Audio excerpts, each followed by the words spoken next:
को सॉल्व करेंगे। तो क्वेश्चन नंबर 11 से करते स्टार्ट। विट से BF3 react with liquid HF to give, मतलब जो BF3 है अगर वो रिएक्ट करता है किससे, लिक्विड HF से, लिक्विड HF मतलब there is the presence of H+ ions और F नेगेटिव, तो हमें क्या मिलेगा। तो जो BF3 है वो एक तरह का लुईस एसिड है, डेट मीन्स ये एक एसिड है और HF क्या होगा, यहाँ पे बेस होगा, तो यहाँ पे एसिड बेस रिएक्शन टाइप होगा कुछ, और इसमें जो बनता है अपने पास BF4 नेगेटिव, ठीक है, ये अपने पास बनता है। ये एक एक्सेप्शन केस है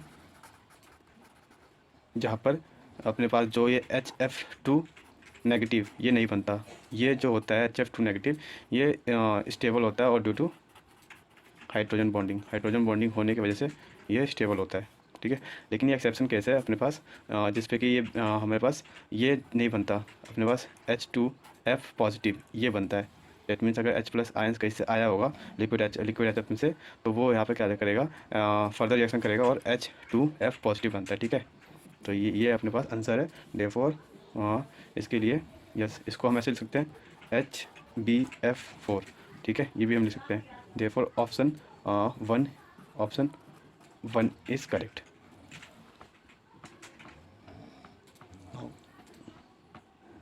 question number 12 it says down the group in the period table which of the following would be true.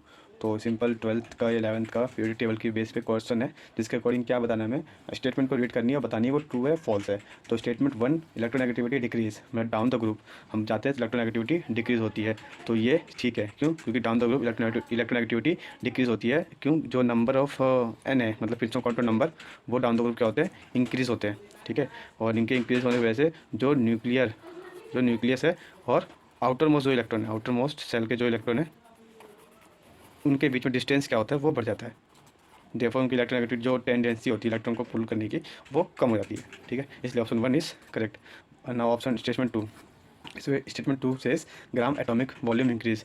Gram atomic volume का मतलब ये है कि जो वॉल्यूम जिसमें कि 1 मोल ऑफ एटम ऑक्यूपाई करता है किसी भी सॉलिड स्टेट का, मतलब कोई सॉलिड स्टेट एलिमेंट है उसका 1 मोल ऑफ एटम कितना वॉल्यूम ऑक्यूपाई कर रहा है उसको बोलते हैं ग्राम एटॉमिक वॉल्यूम। तो ये भी क्या होता है, बढ़ता है, मतलब एटॉमिक वॉल्यूम जो होती है वो क्या होती है, इंक्रीज होती है डाउन द ग्रुप, ठीक है। साइज भी बढ़ता है, एन भी बढ़ता है, इसीलिए। और at statement C it says all the items have same number of valence electron, means जितने भी डाउन द ग्रुप जो बैलेंस इलेक्ट्रॉन सेल है के जो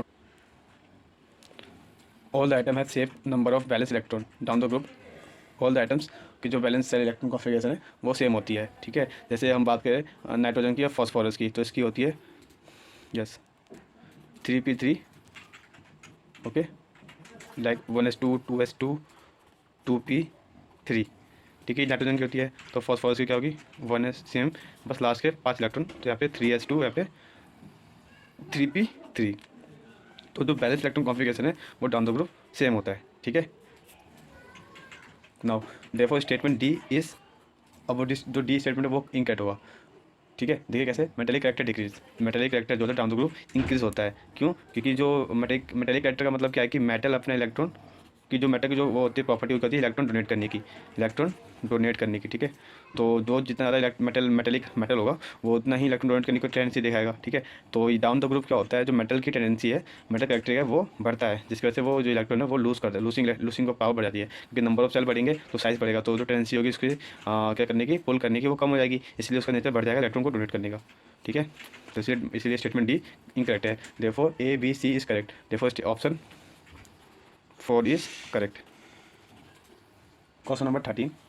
It says, which of the following molecules does not have ID? I think it would be tetrahedral TD symmetry. तो इसमें से कौन सा मॉलिक्यूल टेट्राहेड्रल सिमेट्री नहीं है इसके पास। तो जैसे कि SiF4 की बात करें तो इसके लिए अगर हम निकालेंगे तो अपने पास क्या आता है, लेट्स से इसका आउटम इलेक्ट्रॉन कितना होता है 4 + 4 दैट इज 8 डिवाइड बाई 4, तो अपने पास 4 आएगा, मतलब sp3। तो ये क्या है, टेट्राहेड्रल स्ट्रक्चर है, ठीक है। अब बात करें किसके लिए, P4 के लिए। P4 का स्ट्रक्चर कुछ ऐसा होता है, तो ये भी क्या होता है अपने पास टेट्राहेड्रल होता है, ठीक है। और जो CH4 है वो तो वेल नोन कंपाउंड है और मॉलिक्यूल्स को सब जानते हैं, ये स्पेशली टेट्राहेड्रल मॉलिक्यूल ऑक्यूपाई करता है। और जो बात करें HCF4 की, इसमें क्या है मॉलिक्यूल इसका निकाले तो अगर 8 आउटोमोस्ट + 4 दैट इज 8 + 4 12/2 6, तो ये कहीं ना कहीं sp3d को फॉलो करेगा, D2 को, टेट्राहेड्रल ज्योमेट्री को। तो इसके लिए अगर शेप बनाए तो इस तरह का बनेगा, ये यहाँ पे ये दोनों खाली रहेंगे, तो ये FF ऑक्यूपाई कर लेगा। देखो ये स्क्वायर स्क्वायर प्लानर जियोमेट्री को फॉलो करते हैं, तो ये टेट्राहेड्रल जियोमेट्री को फॉलो नहीं करेगा, therefore option 4 is correct. According to question 14 it says sample prepared for Mossbauer spectroscopy should be in which phase. Mossbauer spectroscopy में जो सैंपल हम प्रिपेयर करते हैं वो किस फेज में होना चाहिए, ये पूछा गया है। तो मोसबेस स्पेक्ट्रोस्कोपी में क्या होता है, मोसबेस स्पेक्ट्रोस्कोपी में एक इसका प्रिंसिपल होता है, इस पर बेस होता है, उसको बोलते हैं हम क्या, डॉपलर, क्या बोलते हैं उसको,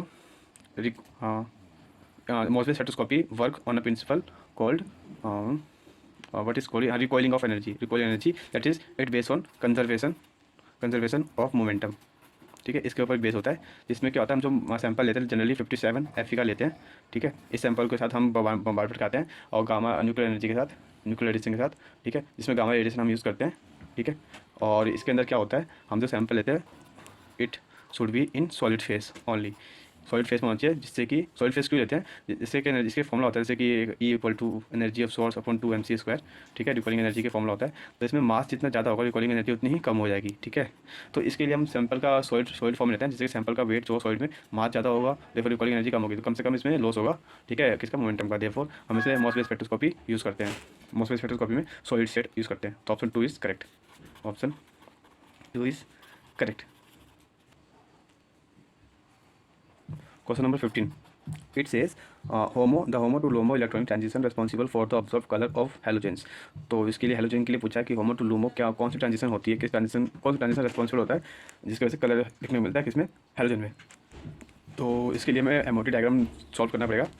देखते क्या होता है, लेट से कोई हैलोजन है अपने पास एक्स, लेट से आयोडीन है। ठीक है, तो इसके लिए अगर हम बनाए है आयोडीन का आउटरमोस्ट इलेक्ट्रॉन कितने होते हैं, आउटरमोस्ट इलेक्ट्रॉन बैलेंस है 7 इलेक्ट्रॉन होते हैं। ठीक है, इसके लिए हम ड्रॉ करें तो 1 2 3 1 2 3 ये इसका पी ऑर्बिटल होता है। ठीक है, और इसके लिए क्या होगा, ये मिक्सिंग हो जाएगी, यहाँ पर मिक्सिंग नहीं होगी, क्यों, आयोडीन इलेक्ट्रॉन कितने हो जाएंगे, I2 है, तो मतलब आउटरमोस्ट जो बैलेंस इलेक्ट्रॉन 14 ज़्यादा होंगे, तो इसमें मिक्सिंग नहीं होगी। ठीक है, तो अब इसमें ड्रॉ करेंगे तो 1 2 1 2 1 और ये इधर। ठीक है, तो अब इसको अगर फिल करेंगे हम, तो फिल करने में क्या आएगा अपने पास, लेट्स से इसके आउटर मोस्ट में 1 2 3 4 5 होते हैं, इसके आउटर मोस्ट में कितने होते हैं, 5 होते हैं।